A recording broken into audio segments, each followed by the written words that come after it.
As always, I love testing out new drones. So we got one here on deck. We're gonna take it out, see if it flies. Let's have some fun.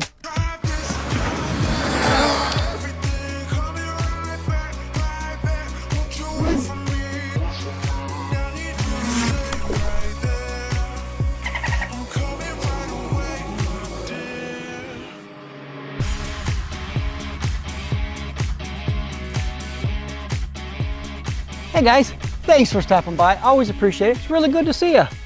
So I've got some new drone tech to show you today. It's a Potensic D88 4K drone, which Potensic was nice enough to send me. We're going to go through this, take it out for a fly, see what it does. But first, we're going to look and see what's in the case, just give it a brief overview so we know where we're starting. In this corner, we have the drone itself, the drone body, again, which I mentioned is a 4K, so has a stabilized camera. I don't think it's a full gimbal. We'll find out when we fly, but maybe somewhere in the middle, maybe video stabilized, something like that. This is actually equipped with some decent sensors. It has a vision sensor here to sense the ground below it, and has some ultrasonic sensors here to help it land as well, and kind of for obstacle avoidance if there's something below it to try to land. So, and then also that there's lights here as well, so you can see the you can turn the lights on with the remote. So the battery charger that comes with it is a dual slot battery charger. They said it takes about 4 hours to charge a battery. If you put 2 of them in there, it will only charge 1 at a time. So you have 8-hour charge time, which is a little long.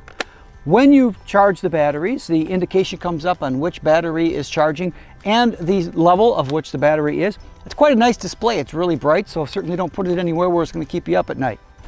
So we also do have the remote in the box. Has some little tabs that fold out to give you a grip on the bottom. Also has a phone holder that pops out of the top. So also in the box comes with a few accessories. Have extra props, a full set of props, 4 props. Have the extra screws. There's a little tool in here to help you with the props. Also, there is a USB-C cable that will plug into the battery charger, as we mentioned earlier. And of course, it does come with a manual set. Has a quick start guide and a full user manual. Now, unfortunately, everything didn't translate well to English when they translated the app. One of these, for instance, I'll pull up in the app instructions here, and it says Introduction for Beginner, which is a nice thing. Never fly in below environments, as it may lead to aircraft cannot fly normally and safety accident. So with that, let's just go fly this thing, see how it goes. And a little tip for you, don't wear polarized sunglasses when you're trying to look at these screens because you can't see a darn thing. There's a bonus tip for you. Okay, so we're going to take this thing out for a fly, see how it does. We're going to check basically these same things we check with all the drones. One, does it fly? Is it controllable at all? Does it work? Or you pick up the first time it goes and runs into a tree or flies away, obviously. Second, we're going to check the camera quality. What do the pictures look like? What does the video look like? Things like that. Does it actually produce some usable images for us? Also, we're going to make sure that the thing is robust. Does the first time it lands, is it going to break? Does the motor's really loud and the thing doesn't spin right? Does it operate at all? These are brushless motors, so I have my fingers crossed that this is going to hold up and be decent. The build actually feels pretty good. And then the usability. Does the app connect? Does it work? Does it make sense? Or the app crashes or breaks or something like that. So let's just do it.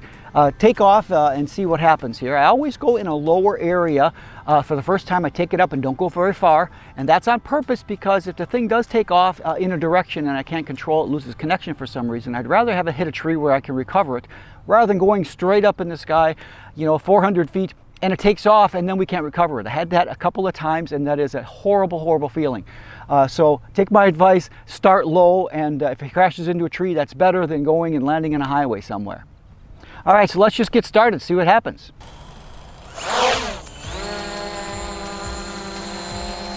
Okay, so first off, it's pretty stable, not bad.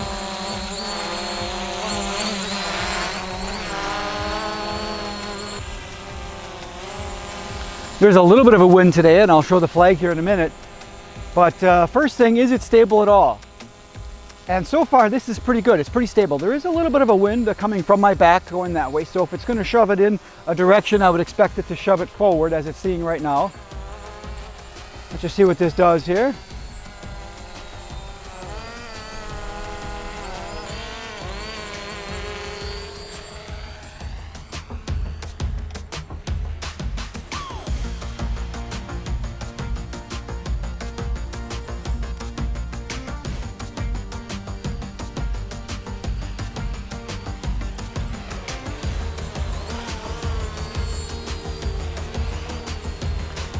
So not bad at all. All right, so let's do a little bit more. Let's take a little height here, see what happens.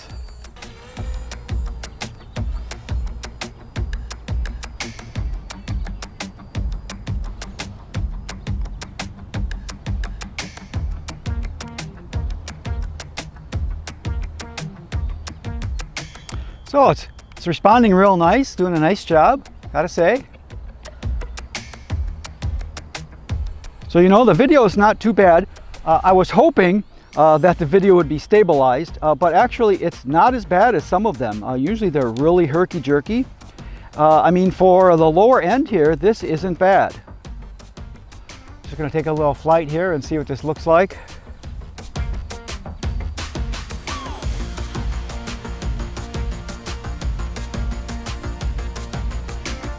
Let's go ahead and take a couple of pictures.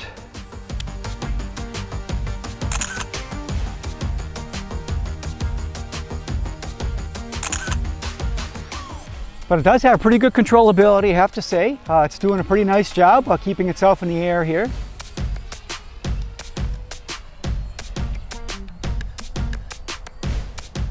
See what our distance looks like. Distance looks really good. I'm going to run it out for a ways, see what it does here.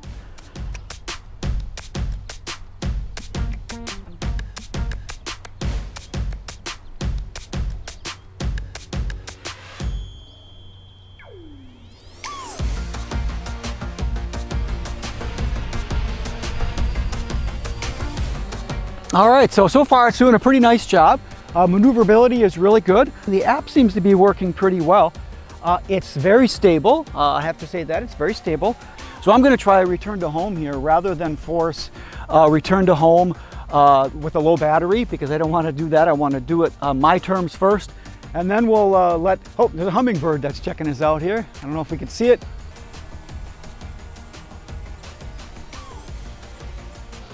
So I'm going to do a return to home, see what it does. I do have the return to home set at like 100 feet or so. It's going to go up to the height that I have set, which in this case I really don't need it, but you always want to set it above your tree line, so that's why it's going up before it comes over. There it comes down finally. There we go.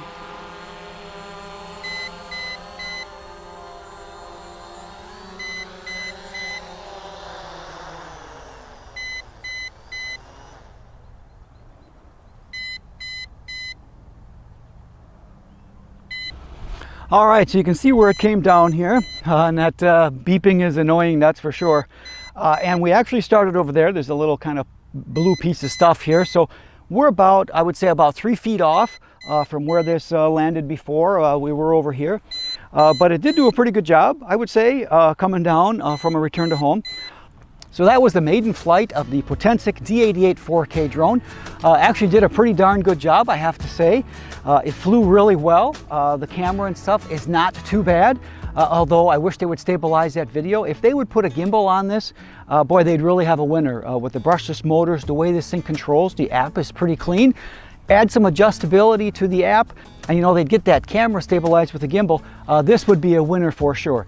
As is, it does a really nice job. It's a good looking piece of equipment. It really has some heft to it, does a nice job. So I really did enjoy flying it. Of course, I hope that this video was useful to you guys. And if so, I'd love to hear your comments below. And a like if you found anything interesting or of use. And of course, subscribe if you want to see more videos like this in the future. I really do appreciate it. Helps this channel grow. Well, until next time and next video, good flying.